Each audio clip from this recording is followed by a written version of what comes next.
Halo saudara-saudari yang terkasih di dalam Yesus Kristus Tuhan kita.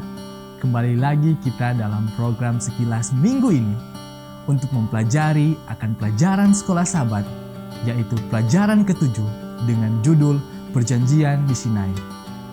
Ayat hafalan di pelajaran ke-7 ini terdapat di dalam Keluaran 19 ayat 4. Kamu sendiri telah melihat apa yang kulakukan kepada orang Mesir, dan bagaimana aku telah mendukung kamu di atas sayap Raja Wali dan membawa kamu kepadaku. Bangsa Israel pada waktu diperbudak oleh bangsa Mesir, mereka dipaksa untuk bekerja. Mereka dipaksa seperti orang-orang tak bertuhan. Mereka ditindas sampai mereka kehilangan pandangan tentang siapa sebenarnya Allah. Keluarnya bangsa Israel dari penindasan Mesir adalah satu pertunjukan kasih karunia Allah yang ajaib, yang menandakan bahwa bangsa Israel masih tetap memiliki Allah yang setia kepada umat-umatnya. Selama berabad-abad lamanya, bangsa Israel telah tenggelam dalam kekafiran orang Mesir, sehingga mau tidak mau bangsa Israel harus menuruti akan segala perintah dari orang-orang Mesir. Bangsa Israel telah terkontaminasi dengan ajaran-ajaran dan peraturan dari orang Mesir. Tetapi karena kasih karunia Allah yang ajaib, seperti burung Raja Wali yang mengeluarkan anaknya dari sarang dan mengajarkan anak-anaknya untuk terbang bebas di udara, begitu juga dengan Allah. Dia mengeluarkan umat-umatnya dari perbudakan Mesir agar mereka bisa memuji dan membesarkan akan nama Allah. Dalam Keluaran 6 ayat 5 dan 6, Allah berfirman kepada Musa untuk berkata kepada orang-orang Israel bahwa Akulah Tuhan atau Yahweh atau Allahnya Abraham yang akan membebaskan mereka dari kerja paksa orang Mesir, sehingga mereka akan dibuat Allah menjadi umat-umatnya dan Allah akan menjadi Tuhan mereka, agar supaya mereka mengetahui bahwa Allah atau Allah Abraham atau Musa yang akan membebaskan mereka dari kerja paksa orang Mesir. Selain membebaskan mereka, Allah juga akan menebus mereka dengan tangan yang teracun dan dengan hukuman-hukuman yang berat. Secara literal, Allah telah berkata akan menebus atau menjadi penebus dalam ungkapan Ibrani adalah Goel, yang artinya Kristus sebagai sanak penebus Israel. Yesus datang ke dunia ini untuk menemukan kita yang hilang dan membebaskan kita dari penindasan-penindasan kuasa setan, sehingga Dia rela menebus dengan mengorbankan dengan harga tebusan dengan darahnya sendiri, agar supaya mengembalikan posisi kita sebagai anak-anak Allah. Di dalam Keluaran pasal 19 ayat 20 sampai dengan 24 dijelaskan bagaimana perjanjian Allah di atas Gunung Sinai dengan bangsa Israel yang telah dibebaskan Allah dari perbudakan Mesir melalui Musa. Perjanjian itu memainkan satu peran penting dalam rencana keselamatan. Di perjanjian di Sinai, di dalam Keluaran 19 ayat 5 dan 6, di situ ada 3 poin penting yang telah diungkapkan oleh Allah.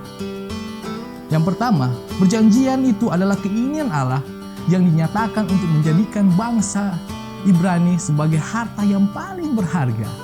Yang kedua, Allah merancang untuk menjadikan bangsa Israel sebagai kerajaan para imam. Yang ketiga, perjanjian ini berfokus pada rancangan Allah untuk menjadikan bangsa Israel sebagai kerajaan yang dikuduskan. Meskipun Tuhan Allah telah menebus Israel dari perbudakan Mesir, Dia ingin agar bangsa Israel mengerti bahwa penebusan memiliki arti yang lebih penting daripada sekedar pembebasan dari perbudakan Mesir. Seperti yang dijelaskan sebelumnya di dalam Keluaran 19 ayat 5 dan 6, Allah sangat menyayangi umat-umatnya. Maka dari itu Dia membuat perjanjian dengan bangsa Israel, dan jika mereka mengikuti akan segala yang difirmankan oleh Allah, maka mereka akan menjadi harta yang paling berharga bagi Allah. Tetapi juga mereka dihadapkan pada satu pilihan. Pada saat mereka dikeluarkan dari perbudakan Mesir, apakah mereka akan mengikuti Allah sesuai dengan perjanjian itu atau tidak? Tujuan utama dari perjanjian itu adalah agar mereka bisa menjadi saksi bagi bangsa lain, dan agar mereka bisa memberitakan akan kuasa Allah yang telah membebaskan mereka dari perbudakan Mesir yang ditindas selama berabad-abad lamanya. Jadi tujuan perjanjian itu adalah sebuah pembuktian bahwa mereka akan menuruti akan perintah Allah atau firman Allah karena mereka telah diselamatkan. Janji-janji. Dalam Keluaran 19 ayat 8, melalui Musa, bangsa Israel secara bersamaan menjawab kepada Allah bahwa mereka akan melakukan semua yang telah diperintahkan oleh Allah. Tetapi pada kenyataannya, mereka tidak mengerti akan janji-janji itu. Mereka hanya mencari kebenaran dalam penurutan mereka kepada hukum Taurat, bukan kebenaran dari kasih karunia Allah sehingga mereka diselamatkan. Di dalam 1 Korintus 13 ayat 3 dikatakan, sekalipun aku mempunyai karunia untuk bernubuat, dan aku mempunyai segala rahasia dan memiliki seluruh pengetahuan, dan sekalipun aku memiliki iman yang sempurna untuk memindahkan gunung, jika aku tidak mempunyai kasih, aku sama sekali tidak berguna. Jadi, perjanjian yang dibuat Allah dengan bangsa Israel di Gunung Sinai adalah perjanjian kasih karunia. Bangsa Israel dan kita semua telah diselamatkan bukan karena iman dan perbuatan kita, melainkan karena kasih karunia Allah.